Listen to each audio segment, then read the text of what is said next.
We need to stay connected to God. Hello, friend. This can be a challenge. We start off the day maybe solid and connected to God, and as the day goes on, we drift. It's our human nature. Today we're going to look at John 15:4 and how to do that. Here's what John 15:4 says. Remain in me as I also remain in you. No branch can bear fruit by itself. It must remain in the vine. Neither can you bear fruit unless you remain in me. Sounds like it's kind of important to remain in God, right? And we need to treat it with that importance, that we care so deeply to remain in God that we actually do it. Here are 4 ways we can do that. Number 1, spend time with Him. Spend time with Him. When we start our day, we need to start it with time with God.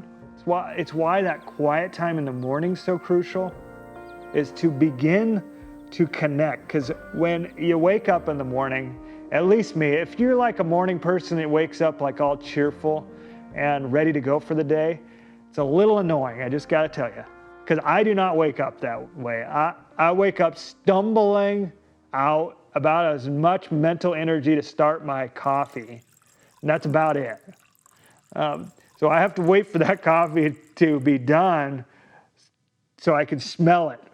You're like, that's the first key. Because I've tried to start my morning routine and connect with God earlier than that. And I'll listen to stuff and I don't even know what I just listened to because no one's home yet. But start your day with time with Him. But then continue time with Him. To be connected to the vine requires time.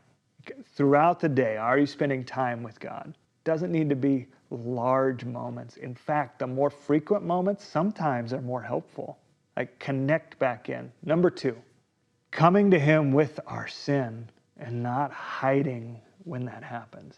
See, this is part of that time, time with God. One of the things that can get us to not spend time with God is when we sin, we can kind of pull back. I used to have this thing where the bigger the sin, the longer I would wait. I would wait to connect back in with the vine for a while because my shame was so high. When we get in these moments, we aren't believing the truth of Scripture that Jesus paid the price of it all on the cross. Instead, we're believing our own stories, whether it's I'm too dirty to go to Him, too shameful to go to Him, whatever it is. But even if you've sinned, take it to God. Don't cause that sin to multiply on itself by closing yourself off to God. This is not a way to connect into the vine. That's the way to do the exact opposite of that. Bring it to Him. In confession, bring it to Him. Number 3, pause and reconnect. So time is important, and one of the ways that time happens is by throughout the day pausing to reconnect. There's literally an app called Pause that you can use. It helps me. It's by John Eldridge, and it has from 1 minute, 3 minute, 5 minute, 10 minute different pauses.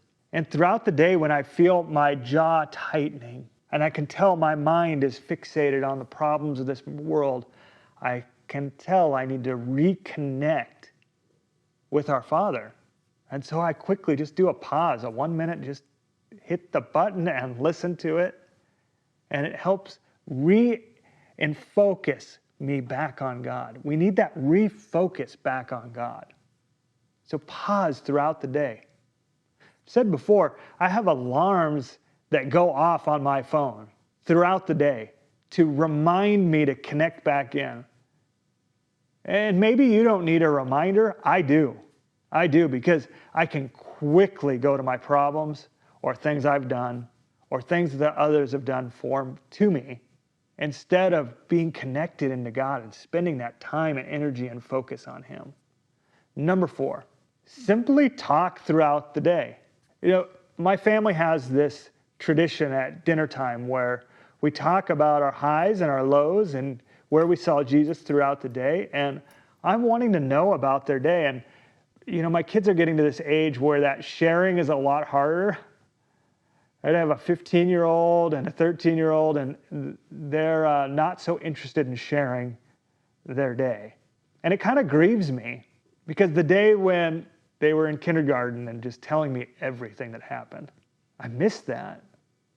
Instead, I got to hit it just right. Like, you have to be in the car for picking them up. So now I want to pick up my son from practice, because I'll hear more about his day in that moment than when he gets home and, fine. Now they just grunt. I don't know what that is. But we can do the same thing with God, can't we? We're not talking to him throughout the day, and instead, like even this pause thing, well, we're pausing and reconnecting, or we're confessing our sin, and that's it. Talk to him.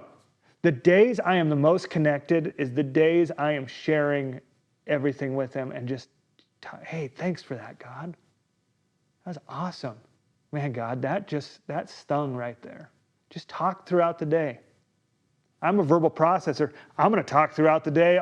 No matter what, I might as well talk with God. And maybe you're an internal processor, and you don't have to speak the words to talk to God. They can be in here, but refocus the conversation to him. Talk throughout the day. Whatever you have going on, just remain in the vine. Stay connected to God and keep your focus there. Have a great day, and God bless you on your journey.